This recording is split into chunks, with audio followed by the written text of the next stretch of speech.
Bisa enggak diukur puih laut? Berapa besarnya, berapa banyak? Tidak bisa. Sepanjang pantai, sepanjang pinggiran laut, semua itu puih laut. Tidak bisa dihitung, tidak bisa ditimbang, tidak bisa diukur. Biarpun dosanya lebih besar dari itu, hanya 100 kali subhanallah bihamdi dalam sehari, Allah ampuni segala dosa kita. Subhanallah. Berapa lama subhanallah bihamdi 100 kali? Saya sendiri baca 4 minit. Tak lebih 4 minit. Tapi berapa kita rugi? Ternyata 4 minit bisa menjamin ampunan dosa. Bagaimana kalau setiap hari itu dilakukan? Rasulullah SAW menawarkan sahabatnya, ayajazu ahadukum an yakuna lahu fil yawmi wal layla alfa hasanah. Apakah ada yang punya keinginan memiliki 1000 kebaikan dalam sehari? Sahabat bertanya, siapa yang tidak mau? Mau kami ya Rasulullah, 1000 kebaikan dalam sehari. Ucapkan subhanallah 100 kali, dapat 1000 kebaikan. Hanya subhanallah, subhanallah, subhanallah, subhanallah, subhanallah, 3 minit, tak lebih. Banyak kesempatan jamaah sekalian, di usia kita yang begitu singkat, yang begitu padat, yang begitu cepat, belum lagi kita belum tahu masalah kematian kita kapan.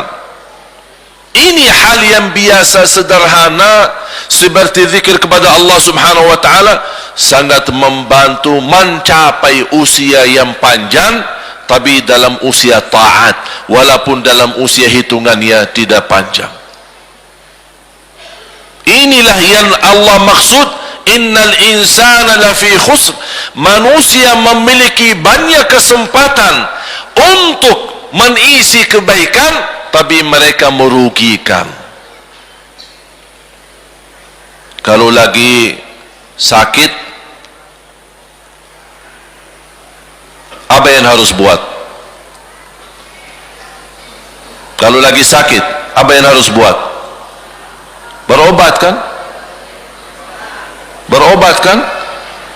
Habis berobat, alhamdulillah banyak yang bisa kembali sehat, kembali alhamdulillah beraktivitas. Berarti sehat, kehilangan kesehatan bisa kembali insya-Allah. Rugi usaha, dengan insya-Allah kepercayaan kita kepada Allah bangkit kembali dengan bantuan saudara dan keluarga, insya-Allah bisa dengan modal baru, dengan usaha yang lain, insya-Allah bisa kita berkembang. Berarti rugi usaha, masih ada luang lagi untuk kita berusaha lagi. Banyak hal yang kita rugikan bisa dikembalikan dengan ikhtiar, bekerja keras dan tawakal kepada Allah subhanahu wa ta'ala. Kecuali satu hal yang tidak bisa dikembalikan, waktu, umur.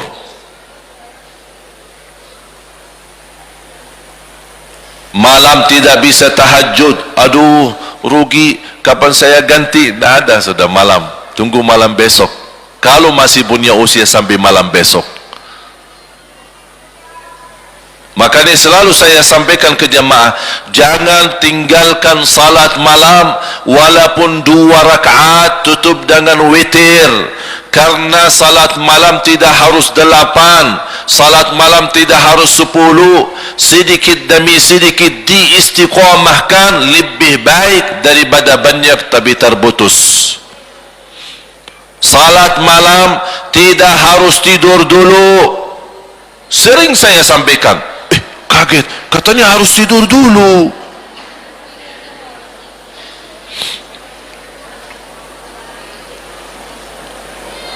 Kenapa tidak harus tidur dulu? Karena salat malam waktunya bukan jam 12, bukan jam 1, bukan jam 2. Waktu salat malam mulai habis isya sampai subuh. Di awal boleh, di tengah malam boleh, di akhir malam boleh. Memang lebih baik di akhir sepertiga terakhir. Tapi ini kembali kepada kondisi kita masing-masing. Ada ibu-ibu merasa, aduh kalau jam 3 Aku aja tidur jam 1. Ada orang yang alhamdulillah jam 9, jam 10 udah bisa tidur. InsyaAllah rutin jam 3 saya bisa bangun santai-santai, bisa tahajud. Tapi ada ibu-ibu lagi galau, dah bisa tidur, kefikiran ada urusan sama suami kah, ada urusan anak kah, ada urusan hutang sana sini kah, pusing, dah bisa tidur. Bolak-balik baca ayat Al-Kursi berkali-kali, bahkan habis surah Al-Baqarah, tapi dah bisa tidur juga. Itu bagaimana solusinya? Kalau sudah, ya Allah, udah jam 2 mulai nantuk, ketiduran, belum dijamin bisa bangun. Syukur-syukur kalau bangun subuh. Makanya ini kembali kepada keadaan kita. Ketika kita merasa diri kekhawatiran, ketiduran, tidak bisa bangun, segera ambil air wudu, salat semampunya, 2 rakaat boleh, 4 rakaat boleh, 6 rakaat boleh, sesuai kemampuan kita. Tutup dengan witir, 1 rakaat boleh, 3 rakaat boleh, 3 rakaat pun sekaligus boleh, atau dipisahkan 2 dan 1. Udah, habis itu tidur. Sudah tertulis dalam buku amal ahli witir. Kalau bangun lagi masih ada waktu kira-kira 20 menit ingin tahajud, boleh tahajud, tapi tidak boleh witir lagi, karena Rasul melarang 2 kali witir dalam 1 malam. La witrani fi layla, tidak ada witir 2 kali. Ada yang tanya, apa sih dasarnya kalau boleh kita salat sebelum tidur? Ada 3 hadis dan 3 amalan yang Rasul sampaikan kepada 3 sahabat. Abu Dzar radhiyallahu an, Abu Hurairah radhiyallahu an, dan beberapa sahabat yang lain yang mendapatkan wasiat yang sama. Saya ambil satu contoh hadis Abu Hurairah radhiyallahu an. Abu Hurairah radhiyallahu anhu berkata, Rasulullah telah memberikan kepadaku 3 amalan. Ausani khalili bi 3. Ausani khalili bi 3. Rasul telah memberikan kepada aku 3 amalan. Ini kata siapa? Abu Hurairah radhiyallahu an. Yang pertama, an asuma min kulli syahr 3 ayyam. Setiap bulan puasa 3 hari. Ini amalan pertama. Dijelaskan di hadis yang lain, yang dimaksud 3 hari setiap bulan adalah ayyamul bid, 13, 14 dan 15. Amalan yang kedua, wa an usalli duha, jaga salat duha. Yang ketiga, wa an utira qabla an anam. Wahai Abu Hurairah, jaga witir sebelum tidur.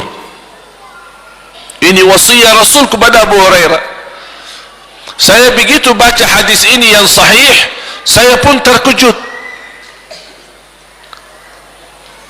Sepertinya Rasul sudah tahu akhir zaman umatnya bakal suka ketiduran, makanya sudah ada solusi dari zaman Rasul. Abu Hurairah, jaga witir sebelum tidur. Ini buatmu dan umatku yang nanti datangnya suka ketiduran.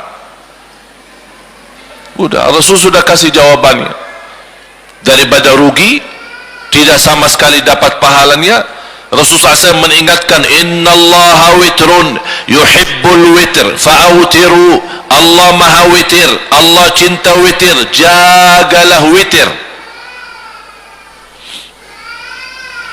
Tahu enggak ibu-ibu jamaah sekalian, di mazhab Imam Hambali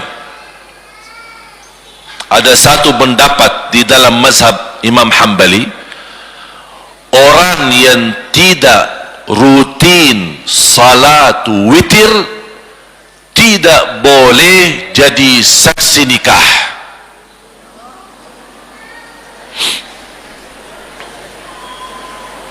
Coba bayangkan. Ini pendapat, bukan sepakat ulama, ya. Ini hanya pendapat. Tapi yang saya mengambil dari pendapat ini, di zaman Imam Ahmad bin Hanbali memang menjadi kebiasaan, witir itu kebiasaan. Bahkan menganggap orang yang tidak salat jamaah di masjid tidak sah jadi saksi nikah. Ada pendapat seperti itu dalam fikih. Bagaimana yang tidak salat sama sekali? Bagaimana yang tidak salat sama sekali? Makanya kita di Madinah, kalau ada orang nikah, biasa kita nikah di mahkamah, di depan hakim. Mahkamah kan dekat Masjid Nabawi. Jadi datang calon laki-laki sama keluarga perempuan, termasuk perempuan juga dibawa di depan hakim untuk menikahkan mereka. Hakim juga bertanya sama wanita. Hakim bertanya sama wanita, kamu terima nikahnya sama laki ini? Tidak ada yang maksa? Tidak ada, karena kadang-kadang terpaksa karena aturan budaya, karena kebiasaan keluarga. Jadi hakim harus bertanya langsung sama wanita. Habis selesai, sudah diamankan laki dan perempuan, datang saksi. Kan harus ada dua saksi. Hakim bertanya, salat jamaah enggak? Kalau dia jawab, iya saya salat jamaah, minta dibawain surat dari imam masjid. Ini ahli masjid, surat ini ahli masjid, jamaah kita.